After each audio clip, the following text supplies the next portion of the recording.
ऐसे गुर को बल बल जाइए, आप मुकत मोहितार। ऐसे गुर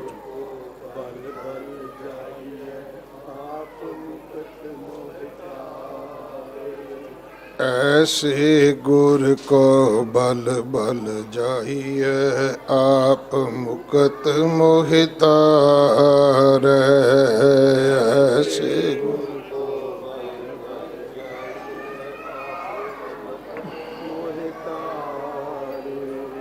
आप मुकत मोहितार, आप मुकत मोहितार।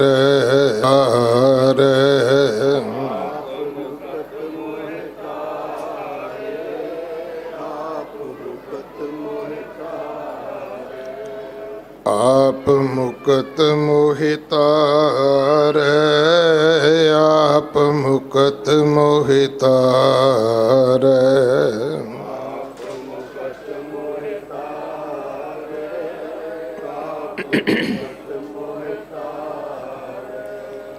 ऐसे गुर को बल बल जाइए, आप मुकत मोहितार।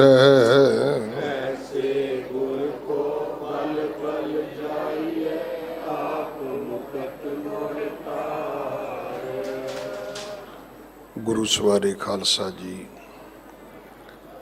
वाहिगुरु जी का खालसा, वाहिगुरु जी की फतेह। आप जी वडभागे हो जो 8वें पातशाह बाला प्रीतम सतगुरु जिस डिठै सब दुख जाए, इन्हां अजमतां वडियाइयां दे मालक गुरु हरकृष्ण साहब महाराज जी दे पवित्र अस्थान गुरुद्वारा बंगला साहब जी की यात्रा करदियां श्री गुरु ग्रंथ साहिब पातशाह महाराज जी दे हजूर अपना जन्म सफला कर रहे हो। सतगुरु सारियां दी यात्रा सफल करन।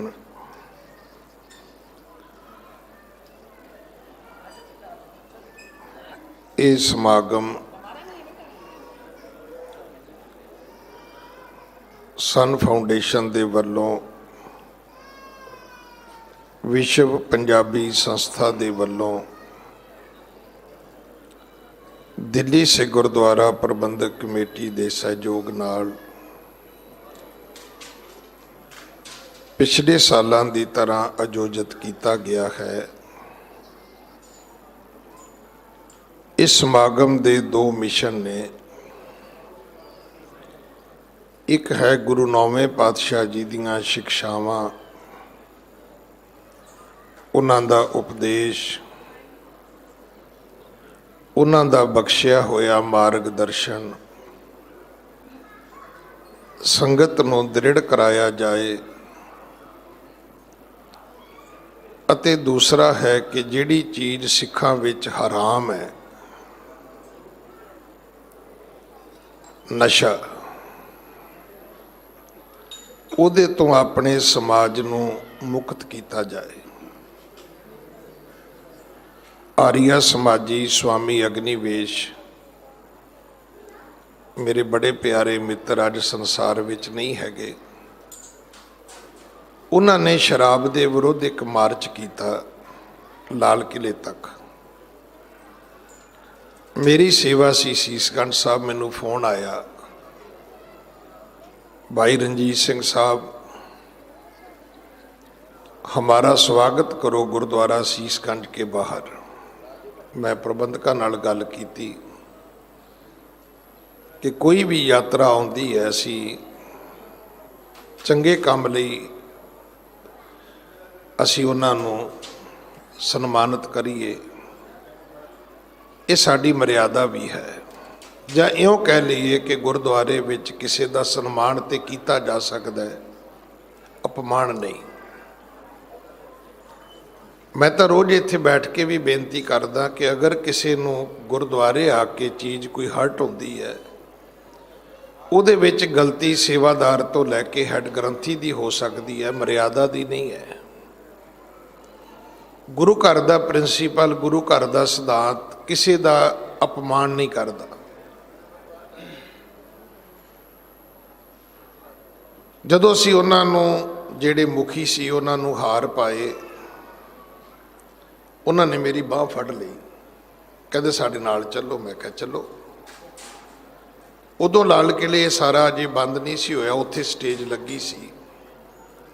हुण मैनूं कहंदे भी तुसीं शराब दे विरुद्ध बोलो। मैं कहा मैं बोल देना। कहंदा जी सिखां नूं कहो शराब नहीं पीनी चाहिए। मैं कहा स्वामी जी पहला मैं ये मन्ना भी शराबी सिख हुंदे ने, ये किहड़ी गल लगे हो करन तुसीं? सिख शराबी नहीं हुंदे। जे शराबी सिख हुंदे ने तो फिर तो मैं कहां भी भाई शराब ना पिया करो। सिखां वास्ते तो शराब हराम है। हाँ, शराब के विरुद्ध मैं बोल सकदा भी शराब माड़ी है, शराब नहीं पीनी चाहिए। दुनिया के लोगों को इन्हां नशियां तो बचना चाहिए। पर सच ये है कि मर्ज बढ़ता गया जूं जूं दवा करते। जिन्नी दवाई आप कर रहे हैं उन्नी बीमारी वध रही है। हालात इत्थों तक आ गई कि नशियां दे विच बंदियां तो लैके हुण बीबियां ते बच्चे भी शामिल हो गए। की होया? धरती का पानी मुक्कण ते आ गया। पानी मुक्कण ते आ गया, धरती जिहड़ी है वो बंजर हो गई। आदमी जिहड़े सी वो नशई हो गए ते खून जिहड़ा सी वो चिट्टा हो गया। कनेडा वैनकूवर तो इत्थे परिवार आके मेरे को अरदास करा के गया, कहंदा असीं 6 भरा आ ते 3 भरावां ने, सारे कनेडा बैठे ने एब्सफोर्ड, 3 भरावां ने बाप नूं लैके ते 3 भरावां नूं विचों बेदखल कर दिता है। कि ये सिखां विच भी हो सकता है? जिथे दूजे दा हक हराम है, आपां कित्थे पहुंच गए? दुनिया दा लेटेस्ट धर्म, दुनिया दा साइंटिफिक धर्म सिख धर्म है।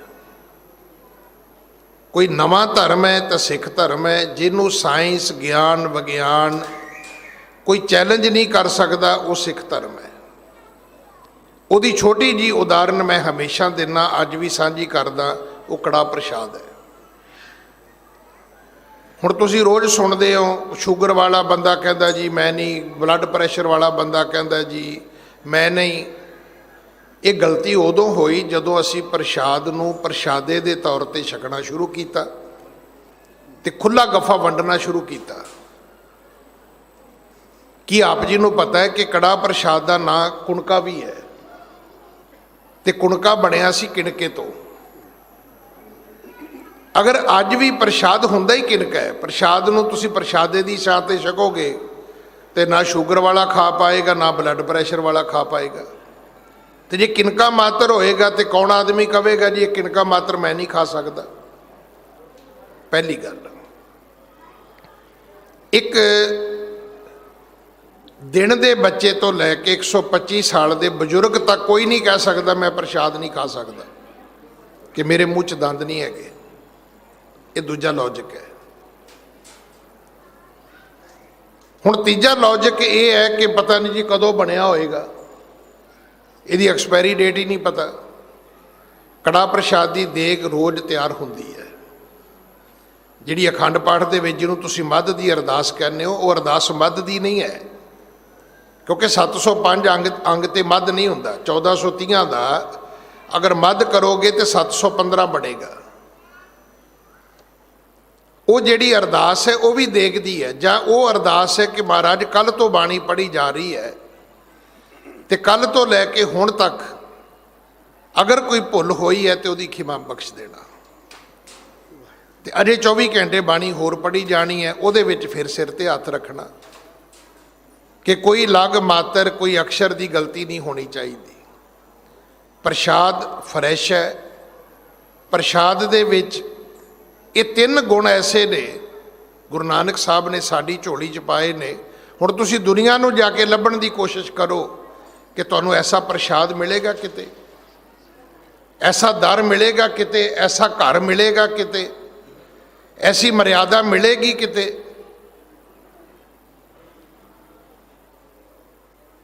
ਸੰਸਾਰ ਵਿੱਚ ਕਿਤੇ ਨਹੀਂ ਹੈ। ਸੰਸਾਰ ਦੇ ਵਿੱਚ ਇਸ ਧਰਮ ਦਾ ਬਦਲ ਕਿਤੇ ਨਹੀਂ ਹੈਗਾ, ਕਿਉਂਕਿ ਇਹ ਉਹ ਧਰਮ ਹੈ ਜਿਸ ਧਰਮ ਦੇ ਵਿੱਚ ਆ ਕੇ ਸਾਰੇ ਧਰਮਾਂ ਦਾ ਜਦੋਂ ਸਨਮਾਨ ਹੁੰਦਾ ਹੈ ਤੇ ਗੁਰੂ ਨਾਨਕ ਦੇ ਘਰ ਵਿੱਚ ਆ ਕੇ ਕਦੇ ਕੋਈ ਆਪਣੀ ਬੇਗਾਨਗੀ ਨਹੀਂ ਸਮਝਦਾ, ਸਭ ਨੂੰ ਆਪਣਾ ਸਨਮਾਨ ਲੱਗਦਾ ਹੈ। ਸੋ ਐਸੇ ਧਰਮ ਦੇ ਅਸੀਂ ਅਨੁਯਾਈ ਹਾਂ, ਐਸੇ ਧਰਮ ਦੇ ਅਸੀਂ ਪੈਰੋਕਾਰ ਹਾਂ, ਐਸੇ ਧਰਮ ਦੇ ਅਸੀਂ ਸਿੱਖ ਹਾਂ। ਸਾਨੂੰ ਇਸ ਗੱਲ ਦਾ ਸਵੈਮਾਨ ਹੋਣਾ ਚਾਹੀਦਾ ਹੈ ਕਿ ਅਸੀਂ ਸਿੱਖ ਹਾਂ। ਭਾਈ ਮਨਸੁਖ ਨੂੰ ਸ਼੍ਰੀ ਲੰਕਾ ਦੇ ਰਾਜੇ ਨੇ, ਸੰਗਲਾਦੀਪ ਦੇ ਰਾਜੇ ਨੇ ਇਹੀ ਗੱਲ ਪੁੱਛੀ ਸੀ ਕਿ ਭਾਈ ਮਨਸੁਖ ਤੇਰਾ ਵਪਾਰ, ਅੱਜ ਅੰਗਰੇਜ਼ੀ ਦਾ ਇੱਕ ਸ਼ਬਦ ਮੈਂ ਬੋਲਦਾ, ਇੰਨਾ ਟਰਾਂਸਪੇਰੈਂਟ ਹੈ, ਤੇਰਾ ਜਿਹੜਾ ਵਪਾਰ ਹੈ ਉਹਦੇ ਵਿੱਚ ਇੰਨੀ ਪਾਰਦਰਸ਼ਤਾ ਹੈ, ਨਾ ਤੋਲ ਵਿੱਚ ਫਰਕ ਹੈ, ਨਾ ਮੋਲ ਵਿੱਚ ਫਰਕ ਹੈ, ਇੰਨੀ ਵਪਾਰ ਦੇ ਵਿੱਚ ਜਿਹੜੀ ਪਵਿੱਤਰਤਾ ਹੈ, ਉਹਦਾ ਕਾਰਨ ਕੀ ਹੈ? ਤੇ ਉਹਨੇ ਇੱਕੋ ਗੱਲ ਕਹੀ ਸੀ, ਮੈਂ ਗੁਰੂ ਨਾਨਕ ਦਾ ਸਿੱਖ ਹਾਂ। ਉਹ ਸਿੱਖ ਬਣ ਗਿਆ। ਕਹਿਣ ਲੱਗਾ ਕਮਾਲ ਹੈ, ਜੇ ਇਹੋ ਜਿਹੇ ਗੁਰੂ ਨਾਨਕ ਦੇ ਸਿੱਖ ਹੁੰਦੇ ਨੇ ਤੇ ਜੇ ਤੂੰ ਸਿੱਖ ਹੋ ਕੇ ਇੰਨੇ ਅੱਛੇ ਜੀਵਨ ਦਾ, ਇੰਨੀ ਅੱਛੀ ਕਰਨੀ ਦਾ ਮਾਲਕ ਹੈ, ਤੇ ਮੈਂ ਤੇਰੇ ਗੁਰੂ ਦੇ ਦਰਸ਼ਨ ਕਰਕੇ ਮੈਂ ਵੀ ਸਿੱਖ ਬਣਨਾ ਚਾਹੁੰਦਾ। ਸਾਰੀ ਦੁਨੀਆ ਲਾਈਨ ਵਿੱਚ ਲੱਗੇਗੀ ਜਿੱਦਣ ਤੁਸੀਂ ਆਪਣੇ ਧਰਮ ਦੇ ਅਸੂਲਾਂ ਤੇ ਚੱਲੋਗੇ। ਸਾਰੀ ਦੁਨੀਆ, ਸਾਰਾ ਸੰਸਾਰ ਤੁਹਾਡੇ ਮਗਰ ਚੱਲੇਗਾ। ਦੇਖੋ, ਮੈਂ ਆਪ ਜੀ ਨੂੰ ਬੇਨਤੀ ਕਰਾਂ, ਚੰਗੀ ਭੈਣ ਉੱਨ ਲੈ ਆਵੇ, ਕੋਈ ਮਾਤਾ ਚੰਗੀ ਸਬਜ਼ੀ ਲੈ ਆਵੇ, ਕੋਈ ਚੰਗਾ ਕੋਈ ਤੁਸੀਂ ਕੱਪੜਾ ਖਰੀਦ ਕੇ ਲੈ ਆਓ, ਤੇ ਦੁਨੀਆ ਤੁਹਾਨੂੰ ਪੁੱਛਦੀ ਨਹੀਂ ਵੀ ਕਿੱਥੋਂ ਲੈ ਕੇ ਆਏ ਹੋ ਤੁਸੀਂ। ਅੱਜ ਹੋ ਕੀ ਰਿਹਾ ਹੈ? ਬਿਲਕੁਲ ਧਰਮ ਤੋਂ ਉਲਟ। ਮੈਂ ਇਸੇ ਕਰਕੇ ਰੋਜ਼ ਬੇਨਤੀ ਕਰਦਾ, ਆਹ ਸਮਾਂ ਗੁਰੂ ਇਤਿਹਾਸ ਦੀ ਕਥਾ ਦਾ ਸਮਾਂ ਹੁੰਦਾ ਹੈ। ਅੱਜ ਇਸ ਕਥਾ ਨੂੰ ਵਿਰਾਮ ਦਿੱਤਾ ਗਿਆ ਕਿਉਂਕਿ ਸਮਾਗਮ ਸੀ। ਮੈਂ ਤਾਂ ਹਮੇਸ਼ਾ ਬੇਨਤੀ ਕਰਦਾ ਵੀ ਉਹ ਲੜੀ ਨਹੀਂ ਰੋਕਣੀ ਚਾਹੀਦੀ, ਉਹ ਸਾਖੀ ਹੈ ਔਰ ਸੰਗਤ ਐਵੇਂ ਸੁਣਦੀ ਹੈ ਜਿਵੇਂ ਟੀਵੀ ਦੇ ਕਿਸੇ ਸੀਰੀਅਲ ਦੇ ਐਪੀਸੋਡ ਹੁੰਦੇ ਨੇ ਨਾ, ਉਡੀਕਦੇ ਰਹਿੰਦੇ ਨੇ ਸਿੱਖ ਕਿ ਅਸੀਂ ਅਗਲੀ ਕਥਾ ਸੁਣਨੀ, ਅਗਲੀ ਸਾਖੀ ਸੁਣਨੀ ਹੈ ਕਿ ਇਸ ਤੋਂ ਬਾਅਦ ਗੁਰੂ ਸਾਹਿਬ ਦਾ ਕੀ ਪਰਉਪਕਾਰ ਸੀ।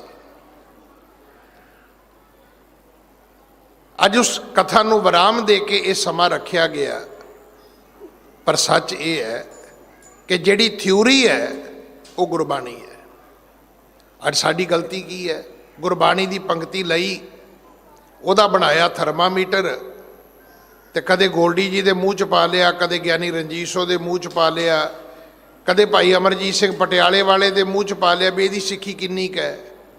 ਗੁਰਬਾਣੀ ਦੇ ਅਨੁਕੂਲ ਜੀਵਨ ਜਿਹੜਾ ਹੈ ਸਾਡਾ ਨਹੀਂ ਹੋ ਸਕਦਾ। ਸਾਡਾ ਯਤਨ ਹੋਣਾ ਚਾਹੀਦਾ ਹੈ ਕਿ ਸਾਡਾ ਜੀਵਨ ਗੁਰਬਾਣੀ ਦੇ ਅਨੁਕੂਲ ਹੋਵੇ, ਕਿਉਂਕਿ ਜਦੋਂ ਹੋ ਗਿਆ ਤਾਂ ਫਿਰ ਰਣਜੀਤ ਸਿੰਘ ਨਹੀਂ ਰਹੂਗਾ, ਫਿਰ ਅਮਰਜੀਤ ਸਿੰਘ ਨਹੀਂ ਰਹੂਗਾ। ਫਿਰ ਤਾਂ ਉਹ ਗੁਰੂ ਕੀ ਬਾਣੀ ਦੇ ਨਾਲ ਜੁੜ ਕੇ ਅਬ ਤੋਂ ਜਾਏ ਚੜੇ ਸਿੰਘਾਸਣ ਮਿਲੇ ਹੈ ਸਾਰੰਗ ਪਾਨੀ, ਰਾਮ ਕਬੀਰਾ ਏਕ ਭਏ ਹੈ ਕਹੂ ਨਾ ਸਕੇ ਪਛਾਨੀ। ਹੁਣ ਮੈਨੂੰ ਬਹੁਤ ਬੰਦੇ ਕਹਿੰਦੇ ਨੇ ਗਿਆਨੀ ਜੀ ਤੁਸੀਂ ਗਲਤੀ ਕੀਤੀ, ਤੇ ਮੈਂ ਕਿਹਾ ਮੈਨੂੰ ਤੁਸੀਂ ਕੀ ਸਮਝਦੇ ਹੋ? ਮੈਂ ਤੁਹਾਡਾ ਕਿਸੇ ਦਾ ਬੱਚਾ, ਕਿਸੇ ਦਾ ਭਰਾ, ਕਿਸੇ ਦਾ ਪੁੱਤਰ, ਮੈਂ ਇਨਸਾਨ ਹਾਂ। ਜੇ ਤੁਸੀਂ ਮੈਨੂੰ ਬ੍ਰਹਮ ਗਿਆਨੀ ਸਮਝਦੇ ਹੋ ਤਾਂ ਤੁਹਾਡੀ ਗਲਤੀ ਹੈ, ਇਹ ਤੁਹਾਡੀ ਗਲਤੀ ਹੈ। मैं इंसान हाँ, मैं रोज़ गलतियां करदा, बोलन लग्या भी करदा, तुरद्या फिरद्या वेखद्या सुणद्या भी गलती हुंदी मेरे कोलों, और मैं रोज़ माफ़ी मंगदा। मेरे वड्डे भरा वो हमेशा मैनू कहते कहते ज्ञानी जी तुहाडा काम ठीक है। मैं किवें? कहते दिहाड़ी 'च 15 वारी माफ़ी मंग लैंदे हो, काम ठीक हो जाता है। हुण दुनियावी जिंदगी 'च अगला कहता मैं माफ़ी क्यों मंगा? तो सानू तो रब ने ड्यूटी इदां दी दित्ती है भी दिहाड़ी 'च 15 वारी मंगनी है भी भुल्लां दी माफ़ी बख्शो जी। और इहदा प्रैक्टिकल है गुरु इतिहास। अगर गुरबाणी का जीवन किते वेखना है तो अपने गुरुआं दे जीवन विचों वेखो। इसे करके सतगुरु की बाणी बार बार कहती है कि गुरसिख मीत चलो गुर चाली, जो गुर कहे सोई भल मानो, हर हर कथा निराली। पर असी लोकां दियां रीसां करदे हां, नहीं, लोकां दियां रीसां ना करो भाई। साडा सिर्फ ते सिर्फ मार्गदर्शक गुरु है। जिवें गुरु तेग बहादुर महाराज दियां शिक्षावां नूं, उन्हां दे उपदेशां नूं, उन्हां दे परोपकारां नूं अज दे समागम दे राहीं संगत दे नाल साझा करन दा यतन कीता जा रहा है। आपां प्रण करिए असी नशे नहीं करांगे। मैं जदों पहली वारी अमेरिका गया तो न्यू जर्सी इको ही गुरुद्वारा हुंदा सी उदों, तो वो पूरा हफ्ता ही मेरा लंघ गया। अच्छा, देव ने तो उदों जिहड़ी सरकार सी पंजाब दे विच, वो भी आखी जाण वाली भी सिखां दी सरकार है। वो जी उत्थे ठेके खोड़ते जी, उत्थे आ शराब वंडती, उत्थे आ करता जी। एक हफ्ता लंघ गया, दूजा लंघिया, तीजा लंघिया, 4 हफ्ते सी, चौथे हफ्ते मैं भी भर गया। तो चौथे हफ्ते मैं फिर कथा नहीं की, यही की। मैं कि मैनू तुसी एक दसो, जे तुसी ना पीओ, तुहाडे रिश्तेदार ना पीण, तो जिहड़ा ठेकेदार है वो सिर नूं किन्नी क सेवा ते परोपकार चढ़िया है भी उन्हें पिंड दे अड्डे ते ठेका खोलना है। अगला तां खोलदा है भी तुसी पीने हो, सगों धन्नवाद करो उन्हां दा कि तुहाडे बजुर्गां नूं चौथे पंजवें पिंडों खरीदनी नहीं पैंदी, उन्हां नूं अपने पिंड 'च ही अवेलेबिलिटी हो गई है। मैं कहा बजाए इस गल दे कि आपां दूजिआं नूं कोसीए, क्यों ना होवे आपां खुद प्रण करिए। हर सिख जिहड़ा अज इस समागम का हिस्सा बने है वो अज प्रण करे कि मैं किसी नशे का सेवन नहीं करांगा। सिख रहत मर्यादा के मुताबक, गुरबाणी के मुताबक, जन्म साखियां के मुताबक अमल केवल तो केवल प्रशादे का होना चाहिए। तो जो आप सारे इन्हां चीज़ों का सेवन नहीं करांगे तो ये जिहड़े इन्हां नशियां दे जिहड़े व्यापारी लोग ने, जिन्हां ने तुहाडी जवानी बर्बाद करन दा एक तहैया चुकिया होया है, वो सारे बेरोजगार हो जाणगे। मैं इस गल दे लई सरदार विक्रमजीत सिंह जी सानी जो पद्म श्री सन्मान दे नाल उन्हां नूं इस भारत सरकार ने बहुत मान दिता, जां इउं भी कह लईए कि संगत दे वल्लों भी वो किसी मान सन्मान दे हुण मुथाज नहीं है। जिन्ना प्यार संगत उन्हां नूं करदी है, जिन्नियां सेवावां वो निभा रहे ने। और मैं हुणे ही मैं बेनती भी की सी भी जे उन्हां सारियां सेवावां दा मैं जिक्र करांगा तो ये कथा सिर्फ एक अनाउंसमेंट बन के रह जाएगी। किन्ना कुछ कोविड विच होया, किन्ने सिलेंडर आए, किन्ने कंसनट्रेटर आए, किवें अज कैंसर नूं चैक करन दी मशीन बाला साहब दे विच लाई गई। इहदे तो इलावा किन्ने इंस्टीट्यूट चल रहे ने स्किल डिवेलपमेंट दे वास्ते, बच्चों की लाइफ नूं अगे कैरीयर नूं उच्चा चुकण वास्ते। किन्ने ऐसे प्रोग्राम ने जिहदे विच अपाहज जिहड़े अंगहीन बच्चे ने, डिसेबल ने, उन्हां नूं संभालिया जांदा है। फिर किड्डा वड्डा म्यूजियम है बंगला साहब दे विच। अगर मेरी अपनी जानकारी ठीक है तो मेरे ख्याल 4-5 करोड़ रुपया इस ते लगे है। पता नहीं आप जी ने कदे लाभ लिया कि नहीं लिया। ये भी दुनिया की लेटेस्ट तकनीक है। तुहानूं हैडफोन दिता जाएगा, जिस तस्वीर के सामने जाओगे वो तस्वीर बोल के तुहानूं अपना इतिहास दसेगी कि मेरा इतिहास की है। यही एक तरीका है। नहीं तो एक व्यापारी बंदे ने, व्यापारी बंदे नूं बड़े दुनिया च व्यापारी ने, बड़े बड़े अमीर सिख बैठे ने, पर मैं वेख्या उन्हां दा काम जिहड़ा है वो अपने शौक तक ही सीमित है। पर वाहिगुरू ने इन्हां नूं ਮਾਂ ਪਿਓ ਤੋਂ ਦਿੱਤੀ ਗੁੜਤੀ ਆਪਣੇ ਸਿੱਖੀ ਦੇ ਇਸ ਘਰ ਤੋਂ ਇਹਨਾਂ ਨੂੰ ਇਹ ਪ੍ਰੇਰਣਾ ਮਿਲੀ ਹੈ। ਔਰ ਮੈਨੂੰ ਇਹ ਵੀ ਪਤਾ ਹੈ ਕਿ ਇਹਨਾਂ ਸਾਰੇ ਕਾਰਜਾਂ ਦੇ ਲਈ ਵਿਰੋਧਤਾ ਵੀ ਝੱਲਣੀ ਪੈਂਦੀ ਹੈ, ਕਿਉਂਕਿ ਹਰ ਵਿਅਕਤੀ ਜਿਹੜਾ ਹੈ ਉਹ ਨਹੀਂ ਚਾਹੁੰਦਾ ਕਿ ਕਿਸੇ ਹੋਰ ਦਾ ਅੱਗੇ ਕੋਈ ਨਾਮ ਹੋਵੇ। ਪਰ ਮੈਂ ਇੱਕ ਬੇਨਤੀ ਕਰਾਂ, ਸੱਚੇ ਮਾਰਗ ਚੱਲਦਿਆਂ ਉਸਤਤ ਕਰੇ ਜਹਾਨ। ਜਿਨੇ ਇਸ ਵਿਰਸਤੇ ਤੇ ਤੁਰਨਾ ਹੈ ਵਡਿਆਈ ਉਹਦੀ ਹੋਣੀ ਹੈ। ਬਾਹਰ ਖਲੋ ਕੇ ਤੁਸੀਂ ਜੋ ਮਰਜ਼ੀ ਬੋਲੀ ਜਾਓ। ਬਾਕੀ ਇੱਕ ਮੈਂ ਫਿਰ ਬੇਨਤੀ ਕਰਾਂ, ਮੈਂ ਆਪਣਾ ਵੀ ਨਾਂ ਲਿਆ ਹੈ, ਤੁਹਾਨੂੰ ਮੈਂ ਸਾਨੀ ਸਾਹਿਬ ਦਾ ਵੀ ਨਾਂ ਲੈ ਕੇ ਕਹਾਂਗਾ, ਜਿਹੜਾ ਵਿਅਕਤੀ ਕੰਮ ਕਰੇਗਾ ਉਹਦੇ ਕੋਲ ਗਲਤੀ ਵੀ ਹੋਏਗੀ। ਜਿਹੜੀ ਰਵਿੰਦਰ ਨਾਥ ਟੈਗੋਰ ਜੀ ਨੇ ਗੱਲ ਆਖੀ ਮੈਂ ਸਾਂਝੀ ਕਰਨੀ ਚਾਹੁੰਦਾ। ਉਹ ਕਹਿੰਦੇ ਜਦੋਂ ਤੁਸੀਂ ਕਹਿੰਦੇ ਹੋ ਆਓ ਕੰਮ ਕਰੀਏ ਤਾਂ ਇੱਕ ਗੱਲ ਦਾ ਧਿਆਨ ਰੱਖੋ, ਹੁਣ ਤੁਸੀਂ ਗਲਤੀ ਕਰਨ ਚੱਲੇ ਹੋ ਤੇ ਕੀ ਉਸ ਗਲਤੀ ਦਾ ਵਿਰੋਧ ਸਹਾਰ ਸਕੋਗੇ? ਤੇ ਜੇ ਨਹੀਂ ਸਹਾਰਨ ਜੋਗੇ ਤਾਂ ਫਿਰ ਇੱਕ ਅੰਗਰੇਜ਼ੀ ਦਾ ਮੁਹਾਵਰਾ ਹੈ, ਨੋ ਵਰਕ ਨੋ ਮਿਸਟੇਕ। ਆ ਜਿੰਨੇ ਬ੍ਰਹਮ ਗਿਆਨੀ ਨੇ ਮੈਨੂੰ ਖਿਮਾ ਕਰ ਦੇਣਾ, ਨੋ ਵਰਕ ਨੋ ਮਿਸਟੇਕ। ਕੋਈ ਕੰਮ ਹੀ ਕੋਈ ਨਹੀਂ ਕੀਤਾ ਉਹਨਾਂ ਨੇ, ਇਸ ਕਰਕੇ ਬਾਬਾ ਜੀ ਨੇ ਕਦੇ ਗਲਤੀ ਨਹੀਂ ਕੀਤੀ। ਵੀ ਜੇ ਬਾਬਾ ਜੀ ਚਾਹ ਬਣਾਉਣਗੇ ਤੇ ਕਦੇ ਚਾਹ ਉਬਲੇਗੀ ਵੀ, ਆਟਾ ਗੁੰਨਣਗੇ ਤੇ ਕਦੇ ਭੁੜ ਕੇ ਪਰਾਤ ਤੋਂ ਬਾਹਰ ਵੀ ਡਿੱਗੇਗਾ, ਕਦੇ ਖੀਰ ਬਣਾਉਣਗੇ ਤੇ ਥੱਲੇ ਵੀ ਲੱਗੇਗੀ, ਕਦੇ ਲੰਗਰ ਵਰਤਾਉਣਗੇ ਤੇ ਕਦੇ ਥਾਲੀ ਤੋਂ ਬਾਹਰ ਵੀ ਦਾਲ ਡੁੱਲੇਗੀ। ਤੇ ਜਿਹਨੇ ਕਰਨਾ ਹੀ ਕੁਝ ਨਹੀਂ, ਨੋ ਵਰਕ ਨੋ ਮਿਸਟੇਕ, ਤੇ ਆਪੇ ਆਪ ਹੀ ਬ੍ਰਹਮ ਗਿਆਨੀ ਹੋ ਗਿਆ। ਜਿੰਨੀਆਂ ਸ਼ਖਸੀਅਤਾਂ ਇੱਥੇ ਆਈਆਂ ਨੇ, ਬੇਦੀ ਸਾਹਿਬ ਆਏ ਨੇ ਅਮਰੀਕਾ ਤੋਂ, ਮੈਂ ਉਹਨਾਂ ਨੂੰ ਜੀ ਆਇਆ ਕਹਿੰਦਾ, ਮੇਰੇ ਵੱਡੇ ਭਰਾ ਨੇ। ਬਾਂਗਾ ਸਾਹਿਬ ਸਮਧੀ ਵੀ ਨੇ ਸਾਨੀ ਸਾਹਿਬ ਦੇ, ਪਰ ਮੈਂ ਸਮਝਦਾ ਕਿ ਉਹਨਾਂ ਦੀ ਟੀਮ ਦੇ ਇੱਕ ਪਿਲਰ ਨੇ। ਜਿਹੜੀ ਵਰਲਡ ਪੰਜਾਬੀ ਸੰਸਥਾ ਹੈ, ਵਿਸ਼ਵ ਪੰਜਾਬੀ ਸੰਸਥਾ, ਜਿਹੜੇ ਉਹ ਕੰਮ ਕਰਦੀ, ਉਹਦੇ ਵਿੱਚ ਜਿਹੜੇ ਵੱਡੇ ਵੱਡੇ ਉਹਨਾਂ ਦੇ ਨਾਲ ਉਹਨਾਂ ਦੇ ਸਹਿਯੋਗੀ ਨੇ, ਉਹਨਾਂ ਵਿੱਚੋਂ ਇੱਕ ਨੇ। ਹੋਰ ਵੀ ਬਹੁਤ ਸ਼ਖਸੀਅਤਾਂ ਬੈਠੀਆਂ ਹੋਣਗੀਆਂ। ਸਾਡੇ ਇਸ ਇਲਾਕੇ ਦੇ ਸਤਿਕਾਰਤ ਮੈਂਬਰ ਨੇ, ਐਗਜ਼ੈਕਟਿਵ ਦੇ ਮੈਂਬਰ ਨੇ, ਸਰਦਾਰ ਅਮਰਜੀਤ ਸਿੰਘ ਜੀ ਪਿੰਕੀ। ਮੈਂ ਸਾਰਿਆਂ ਨੂੰ ਜੀ ਆਇਆ ਕਹਿਣਾ। ਚੇਅਰਮੈਨ ਸਾਹਿਬ ਸਾਡੇ ਧਰਮ ਪ੍ਰਚਾਰ ਦੇ, ਉਹ ਆਪ ਸਟੇਜ ਦੀ ਸੇਵਾ ਨਿਭਾ ਰਹੇ ਨੇ।